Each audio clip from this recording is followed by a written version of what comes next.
능력에 따른 균등한 교육기회의 권리가 바로 주어져야 되는데 그것은 무상교육을 해야 됩니다. 교육제도를 평준화해야 되고 이건 독일이 평준화되어 있기 때문에 그래요. 타고난 재능, 스위스도 마찬가지입니다. 스위스도 다 이렇게 돼 있어요. 타고난 재능, 적성, 역량, 기질 등의 발현이 갖는 사회적 의미를 이해해야 됩니다. 이게 무슨 얘기냐? 어떤 사람이 유능하면 그 유능함은 낭중지추라는 사자성어처럼 반드시 드러나요. 그 사람의 유능성은 숨길래야 숨길 수가 없어요. 그 사람의 머저리 같은 것은 그 머저리를 우리가 보면 알아. 문재인이 5년 동안 내가 거기서 잘 챙겨를 하다가 이건 말이 안 된다. 그래서 이 정보를 쭉 찾아보면 문재인이 얼마나 흐바리 같은 인간인가 하는 것을 의사결정한 거 보면 알죠. 의사결정한 거. 조국 의사결정한 거 보면 알잖아. 그가 무슨 말을 하고 무슨 행동을 해서 어떤 의사결정을 했는지 보죠. 아무것도 한 게 없어. 낭중지추. 호주머니에 송곳이 들어가 있으면 반드시 그것이 삐져나와. 알 수 있어, 다른 사람이. 이 사람이 유능한 사람인지 무능한 사람인지. 이재명이 아직도 무능하다고 보는 거 아니야. 그래서 이재명을 제거해야 된다고 생각하잖아. 친문 세력들은. 그 얼마나 무능한 사람들이야, 이게. 사람 볼 수 있는 눈이 없잖아. 그러니까 윤석열 같은 놈을 검찰총장으로 시키고 그 놈을 내쫓아야 되는데도 내쫓지도 않고 추미애를 내쫓고 그 짓 한 거야. 그래서 타고난 재능과 적성과 역량, 기질이 국가가 뭘 해준 거야. 잘 발휘할 수 있도록 교육 시스템을 통해서 이렇게 알려준 거 아니야. 그리고 키워준 거 아니야.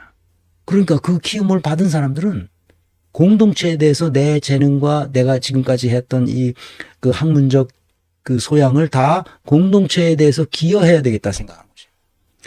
내가 돈을 많이 벌어서 경영학을 공부해가지고 돈을 많이 벌어서 나도 서울에서 그 건물주가 되고 빌딩 몇 개를 가지고 있는 사람이 되고 싶다는 생각을 내가 안 했을까? 한국에 있을 때 내내 그랬어. 그렇게 가난하니까 돈 제일 많이 있다는 한국은행에 취직해야 되겠다. 그게 취직해서. 그러면 독일 연수 가서 보니까 아니야. 그게 아니네. 이 세상이 돌아가는 거 사람들이 어떻게 해서 이렇게 세상을 엮어가는지 이걸 제대로 한번 내가 알아봐야 되겠다. 돈 버는 것보다도 더 중요한 게 있다는 것을 독일에 가서 알게 된 거야. 공동체에 대한 기여.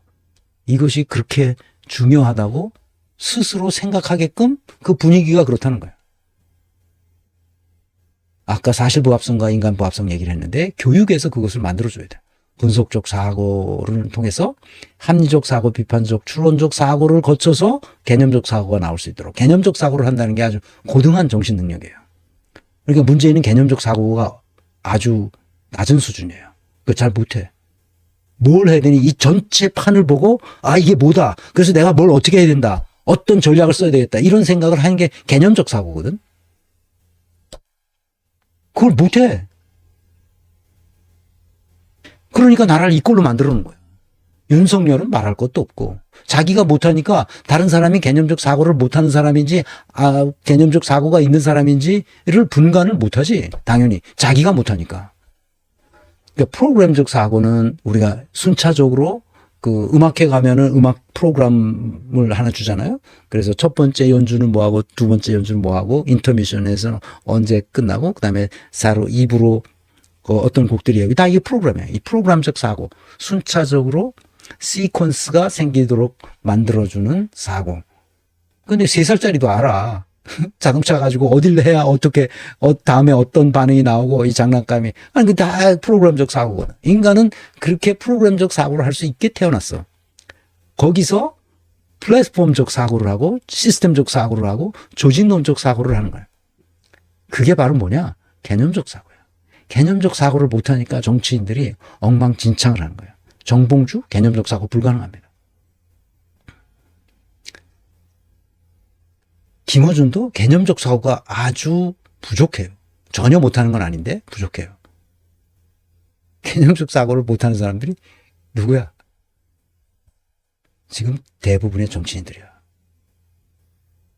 요번에 그 최고위원으로 된 애들은 걔네들은 좀 똑똑한지 어쩐지를 좀 더 두고 봐야 돼요. 잘 개념적 사고를 할 수 있는지 여부를 우리가 확인해 보면 됩니다. 말하고 행동하고 의사결정하는 걸 보면 개념적 사고가 있는 사람인지 없는 사람인지를 알 수 있어요. 그래서 인사평가 방법론을 쭉 해왔던 겁니다. 그러니까 이런 걸 제대로 이해하지 못하는, 이 학문적 소양이 없으면 이런 걸 이해하지 못하니까 막 누가 어쨌대더라, 누가 어쨌대라, 누가 누구를 만났대더라, 누가 하고 어떻게 했다더라, 이런 개소리만 하고 있는 거죠.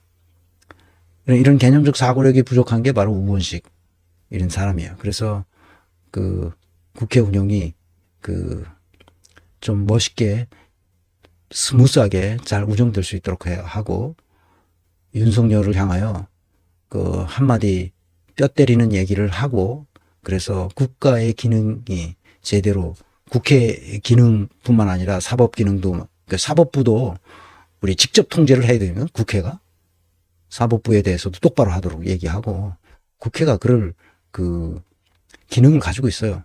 왜? 국민이 뽑아준 대의기관이잖아. 국민이 원하는 것을 국회가 직접적으로 해줘야 돼요. 윤석열에 대해서 똑바로 하라고 얘기를 해야 됩니다.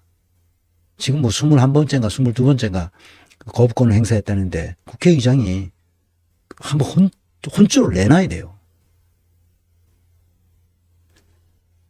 인간부합성, 교육의 기능에서 인간부합성이 국가란 인간의 존엄성을 존중하고 보호하는 것이고 개인은 인간의 이성을 최대한 발휘할 수 있게 하는 것이라는 얘기예요. 그래서 인간은 자유 속에서 평등을 구가하고 평등 속에서 자유를 구가하고, 그래서 이웃사랑이 일어나게 하고, 이웃사랑이 바로 연대죠. 그것이 네트워크로 연결돼서 우리가 다 같이 세계를 사랑할 수 있도록 해야 됩니다. 그래서 우리 교육에 없는 것이 인재를 선발하고 활용하는 시스템이 없고, 교육, 정치, 역사, 노동에 관한 교육이 없기 때문에 문제가, 그래서 미래가 없습니다. 교육이 없고 정치가 없고 역사가 없고 노동이 없고 미래가 없어요. 교육에 교육이 없다니 이게 무슨 소리야. 교육에 교육이 없는 것이 가장 큰 문제입니다. 그래서 교육이 엉망진창이 된 거예요. 잘못된 환경에서 교사들이 가르치고 있고 학생들은 잘못된 내용을 배우고 있어요. 일제 식민지 시대가 우리가 나라를 잃었기 때문에 국가가 없었다 이런 얘기를 하는 사람들은 그건 완전히 잘못된 거죠. 역사를 모르는 거예요. 그건 이미 다 강압적으로 된 것이라 이미 원천무효라고 65년도 이 한일 조약에서도 이미 천명됐을 뿐만 아니라 국가가 없는 게 아니에요. 주권을 잃어버린 거죠. 영토도 있고 국민도 있고 국가도 다 있어요. 다만 주권을 잃어버린 거예요. 그래서 식민 통치를 받은 거죠. 총독부가 생겨서. 국가가 다 있어. 프랑스도 독일의 식민지였다니까. 그 짧은 기간이지만. 국가가 다 있는 거예요. 그래서. 그리고 임시정부가 뭐야. 도굴이 가서 임시정부를 영국에 가서 세운 거 아니야. 우리도 기간이 35년이라는 기간이지만 그 기간 동안에 임시정부가 있었어. 그러니까 국가의 정체성이 무너진 게 아니야. 그래서 정부를 세운 거야. 해방 이후에. 무슨 개소리를 하는지 난 모르겠어요. 친일파 이놈들이. 말 같은 소리를 해야지.